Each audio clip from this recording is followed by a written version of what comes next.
তো আমিও দেইনি, শর্ত কোথাও আছে কিনা সেটিও আমার জানা নেই। ওনারা ১৪ থেকে ১৬ তারিখ পর্যন্ত ওনাদের সাতপন্থীদের ইজতেমা করবে সেটি আমি জানি, এবং তার জন্য আমরা নিরাপত্তা ব্যবস্থা নেওয়ার জন্য পুলিশ হেডকোয়ার্টারে প্রচুর পরিমাণ একই রকম নিরাপত্তা বাহিনী, পুলিশ বাহিনী চেয়ে আমি চিঠি লিখেছি। আশা করি পুলিশ পেয়ে যাব। আমরা একই রকমভাবে নিরাপত্তা সাজাবো, নিরাপত্তার চাদরে ঢেকে দেবো ইনশাআল্লাহ। ওখানে কোনো অসুবিধা হবে না। তবে কি শর্ত আছে এবং শর্ত মানবে কি মানবে না সেটি আসলে আমার কাজ না, সেটি সেই নিয়ে আমি কোনো মন্তব্য করতে চাচ্ছি না। আপনাদেরকে আমি আগেও বলেছি, প্রথম ধাপের প্রথম পর্বটি সময় আমরা যানজটকে নিয়ন্ত্রণ করার জন্য ডাইভার্ট করেছিলাম, গাড়িগুলো বিভিন্ন জায়গায় ডাইভার্ট করে দিয়েছিলাম।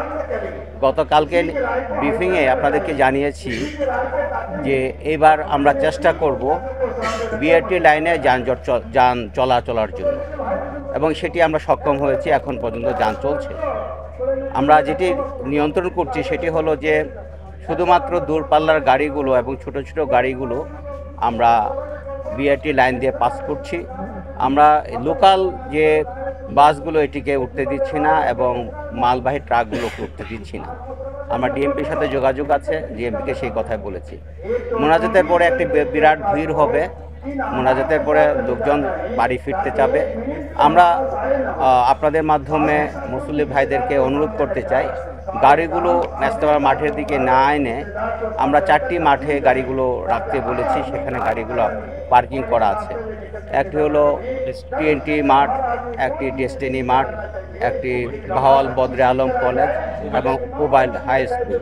এই 4টি জায়গায় বাসগুলো রাখা আছে। আপনারা যদি একটু কষ্ট করে হেঁটে ওই বাসগুলোতে উঠে তাহলে যানজট হবে না, আপনাদের জন্য যাওয়ার জন্য সুবিধা হবে। আমরা যদি শুধুমাত্র এই জিনিসগুলো লক্ষ্য রাখা যায় তাহলে এখান থেকে মানুষগুলো আরামে যেতে পারবে এবং বিশৃঙ্খলা হবে না, এবং যান চলাচল সঠিক থাকবে বলে আমি আশা করি।